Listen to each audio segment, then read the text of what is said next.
For ages, the idea of evil has captivated people and confounded both psychologists and philosophers. It is not just a word for bad things, but a deep and nuanced idea that touches on every aspect of human life and permeates every aspect of civilization, from politics to religion. Welcome to the 13th episode of Season 1 of Lively Live Life, a podcast by the Information Institute that explains the science behind everyday phenomena. Today's episode is I'm Evil. 3 of the many theories offered by psychologists to explain why evil develops in human beings are listed here. For example, the well-known obedience experiment by Stanley Milgram, carried out in the 1960s, showed that people might be persuaded to carry out immoral actions by an authoritative figure. This experiment demonstrated the influence of contextual factors and compliance, shedding light on how common people might behave badly when given the correct circumstances. The phrase, the banality of evil, was also created by the philosopher Hannah Arendt, who saw the trial of Adolf Eichmann, one of the main perpetrators of the Holocaust. She maintained that people who are not psychopaths can nevertheless do terrible things in the usual course of their lives. Rather, such action is frequently the result of a lack of critical thinking, a tendency to comply, and deference to authoritarian people. Last but not least, Henry Tajfeld's social identification theory proposed that people classify others and themselves into groups, which promotes bias against outsiders and in-group favoritism. When people believe that someone belongs to an evil outgroup, they could defend damaging behavior directed at them. Since evil goes beyond simple moral transgression, its definition is still a philosophical conundrum.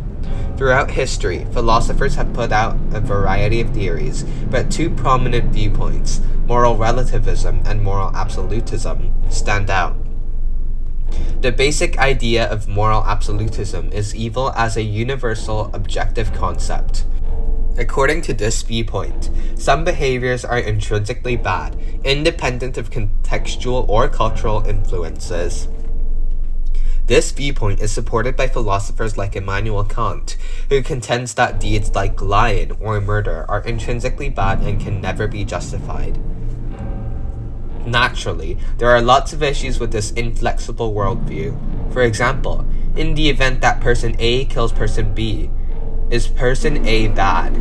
Although the majority of people will concur that A is at fault, not everyone shares this opinion. But let's say that person A killed person B in retaliation for person B killing person C, who was a close relative of person A. Right now, who is the one at fault? What if person B accidentally killed person C? The moral absolutism perspective on evil holds that, in all cases, A and B are both in wrong for murdering B and C respectively. To allow for some flexibility in distinguishing between evil and good, philosophers have devised another school of thought, moral relativism. Moral relativists posit that evil is a subjective, culturally influenced concept. Evil is not a fixed set of actions, but rather a matter of perspective. Cultural, historical, and societal contexts shape what is considered evil in different settings.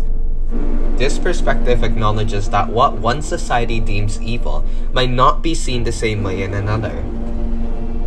Philosophers who study the philosophy of evil not only address these 2 broad categories, but also the controversial issue of whether any particular action can ever be morally justified.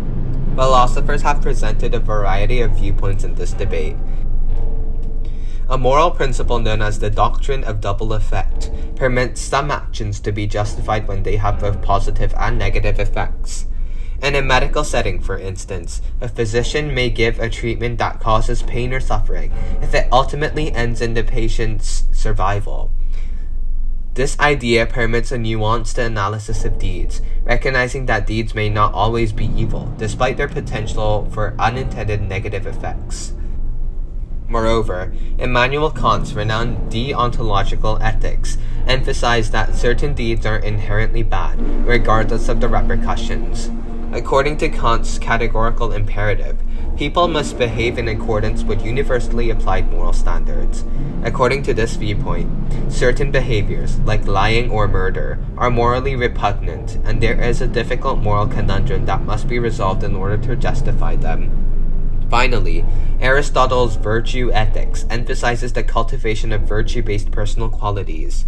This viewpoint emphasizes that morally upright people will choose morally righteous actions. Although virtue ethics does not offer a clear way to excuse bad deeds, it does highlight the importance of developing virtue in order to stop evilness.